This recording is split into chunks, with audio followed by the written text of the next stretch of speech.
Hello and greetings fellow StarCrafters, and welcome back to a 1 versus 1. This is just a random public game. It's not from any particular match, and this is a 1v1 between the red Protoss player LiquidHuk right here and the blue Zerg player NosLoki right here. Now, this map is Metalopolis.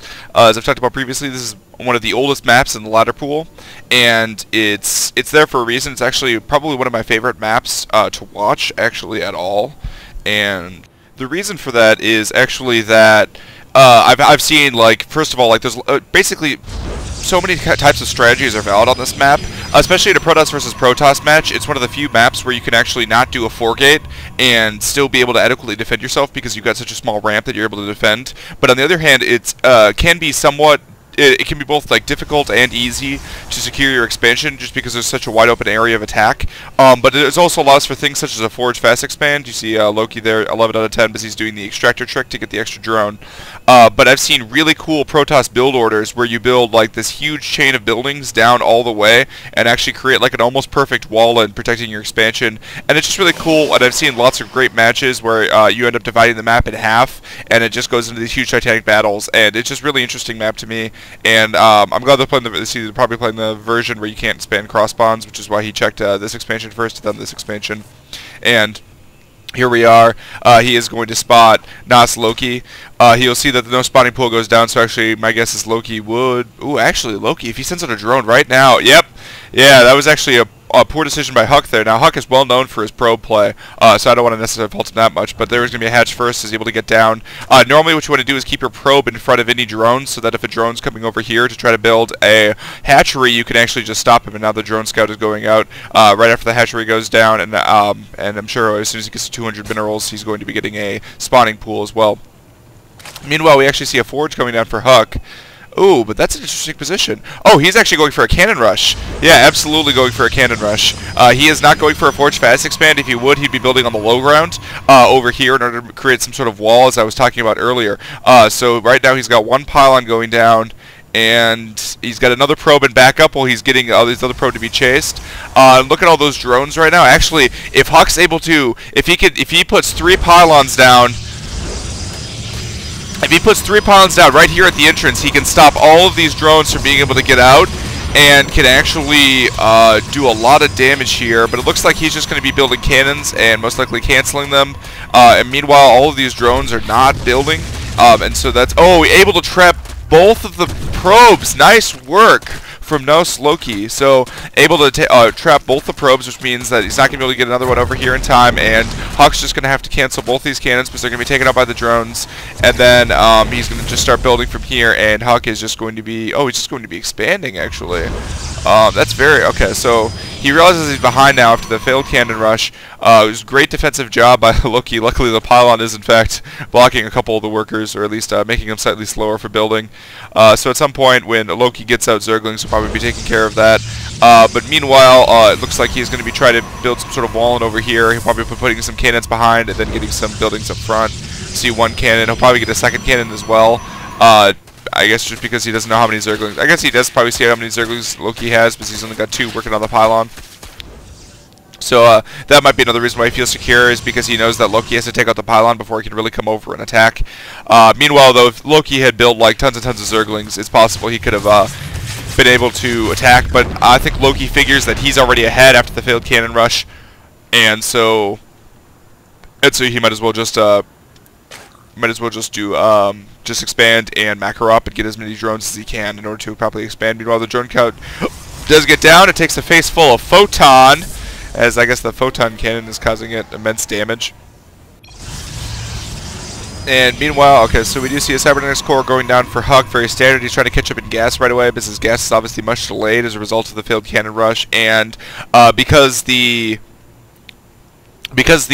drone was able to see that there was a fast expansion, NosLoki actually feels comfortable in taking a third, which is the correct response. There's basically 2 responses to a forge fast expand, which I know this was a delayed forge fast expand, because Huk just had to go for the cannon rush, but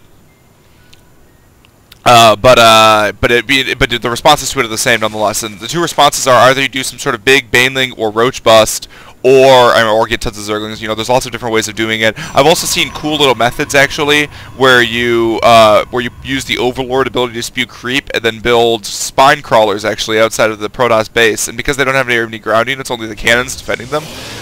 They're not able to reach. Then the spine crawlers are able to just attack the building.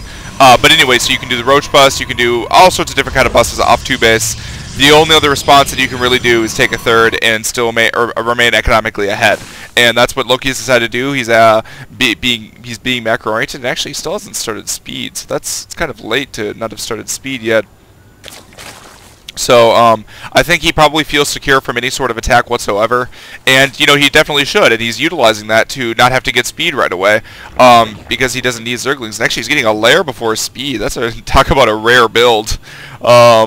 I wonder, just wondering out loud a little bit, he might be going for some sort of Hydra, large Hydra army. He might be suspecting Blink Stalkers from Huk. It's very possible. Huk is in fact getting 6 gateways, and so Huk is most likely going for a 6 gateway timing attack, or a 6 gateway. I mean, it's like a 4 gate. Well, it's like, yeah, it's like a 4 gate, but on 2 bases. Here's Zerglings. Where are they? Where are the Zerglings? Oh, okay. Oh, the Zerglings were attacking the pylon. I was just out of range, I guess. The Zerglings were attacking the pylon. Sentry's able to clear them out. Each have, well, he has 2 kills, and his friend has none. And it looks like Huk is going to start pushing out now. I don't think the Overlord knows. He's only seen 2 of the gateways, so he doesn't know that any sort of major attack is coming. And in fact, he's getting Spore Crawlers, which are not going to be very effective in this situation. Huk getting a lot of sentries. He's going mostly sentry heavy. At least at this point, getting pylons up front as well. He needs to be very careful with these sentries here. Uh-oh. If Huk loses each of these sentries that Huk loses is a very big deal. He's going to force field himself in. Huk, very known for his force field play. And actually, the pylons are going to finish, and the Zerglings are going to have to actually just get out of there. But nice snipe of that one sentry. Each sentry is important because it's worth about 2 force fields, and Huk's force fields are quite good, and so he's going to be moving in now. We do see a bunch of roaches coming, and actually I think most likely NosLoki probably went for the lair faster than he really needed to. If he had gotten Zergling speed instead of aiming for the lair right away, that would help with this attack a lot, but these Zerglings without speed are actually going to be relatively ineffective against these kinds of forces. They're not able to envelop and get a surround as much as they should be able to. It might not end up mattering, though, because it looks like NosLoki has an adequate force here if you're dealing with this, and the roaches just pop now, and the queens are involved in the combat as well. And so all of these forces should be able to do a pretty good job with Huk's defensive forces, but 6 gate, there are a lot of forces that continuously come in, so you know, the new wave of reinforcements will be quite effective as well. A nice trap on the queens. Great force field, killing both the queens. Those are a lot of units that are just taken out there. And even though queens cost 2 supply, they're 150 resources. They're definitely worth more in combat than a roach because they've got things such as transfuse. And you know, they're also used for macro as well. So if you don't have enough queens to be able to macro, it's dealing a lot of damage to the project.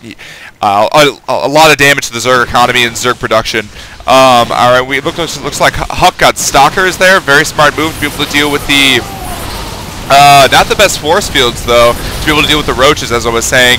Nice force fields down here, being able to keep most of the Zerglings out of combat. Meanwhile, the roaches are dancing just a little bit up top. And the stalkers, I don't think it's going to be enough from Huk. But what Huk can do is he can deal a lot of damage by killing as many drones as possible. And it looks like are these roaches with speed? They're not roaches with speed. Okay, they're just on creep. And I wonder if is Huk planning on backing off after this? It would be, nope, he's just going to go around and attack the top. It looks like Loki with speed now, is going ahead and spot that. And actually oh no, this is very bad for Huk. All of his stalkers up here were trapped without their zealots. And so he's able to take out 2 for basically free. And now the roaches are going to come around from behind and make it so that Huk's going to have a very difficult time getting away from these roaches. And I don't think Huk has enough stalkers to be able to deal with this adequately. He's out of gas as well, so he can't really warp in new stalkers, only new zealots once he finally gets the warp gates off of cooldown. Meanwhile, burrow is completed, which is going to basically put an end to this attack because any injured roaches can just burrow until they heal back up. And Huk doesn't have a robotics done yet; it's just finishing now, and so he's not going to have any sort of detection except for, of course, the cannon back home. And he was actually just warping in units at home. He had decided his attack was over. Now, it's fairly rare to as I was saying earlier, it's fairly rare to transition out of a 14 drones coming out of a 6 gate because you don't have any tech whatsoever. And so, you know, it takes a long time to catch up on building your robotics or building your Stargate or whatever tech path you choose to to go, blink stalkers, that sort of thing. And you have to build the forces, then you have to wait for it to finish. Meanwhile, his opponent was already on layer tech and already has a bigger army. Probably a comparable army right now, since NosLoki switched to drone production. And I don't think Loki's going to want to engage here, especially not before speed. He's going to have a difficult time getting away. Although, actually, those roaches will do a pretty good job on these zealots without stalker support up top. Of course, Loki doesn't know that any forces are up there. Oh, he does, actually. Does he? Does he? No. He just sees a zealot, so he doesn't know that they're without their stalkers. The stalkers, of course, mature around the corner. And it looks like the roaches are going to move up and engage there, able to take out one innocent little probe there. Nice job at having the Zergling burrow. That's very annoying for a Protoss player. He's going to take it out, and then he's just going to go ahead and put down the expansion. And he doesn't have a burrowed one elsewhere. He does have an Overseer coming in, though, that's going to be scouting for him pretty soon. Overseer is chosen for their scouting ability, of course, because they're so quick. And this Overseer is going to want to dash out of there, otherwise he's going to be taken out right away by stalkers, and not going to get too much scouting information. Let's go ahead and look at the income tab to see what it stands on workers. Yeah, NosLoki is still ahead on economy, even though all the drones that were killed in the earlier engagement, he was able to macro up really quickly, and he's now 14 ahead on workers. He also has a third base established, whereas Huk is now just establishing his third base, not even halfway done yet. And Loki has a very scary army of roaches right here. Meanwhile, actually, Huk has a pretty scary army as well, with 2 immortals and a bunch of, well, he only has 2 sentries. He probably needs a couple more sentries, but he's a little gas hurt. I imagine he's a little gas hurt, and actually he's just getting 3 more sentries right now. Yep. And able to take out that statue of Mengsk.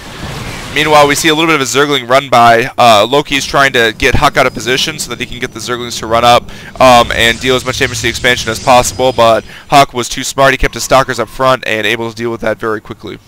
See reinforcement Zerglings coming in, a 4th base for NosLoki, and that observer is going to see all of that movement from the roaches. So Huk is definitely going to be aware of what's going on, and he's got a nice wall in here. He also has his Twilight Council.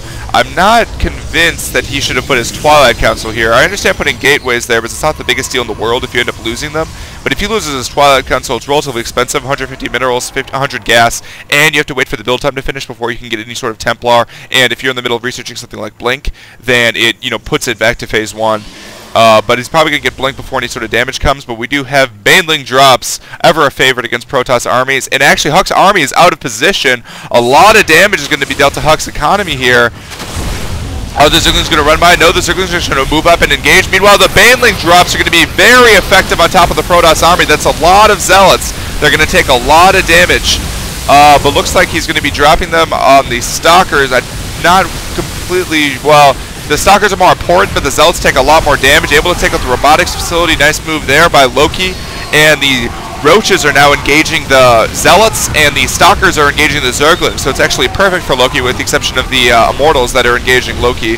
And it looks like Loki's Roach is able to focus down one of the Immortals, and Huk's just going to have to GG out of this game.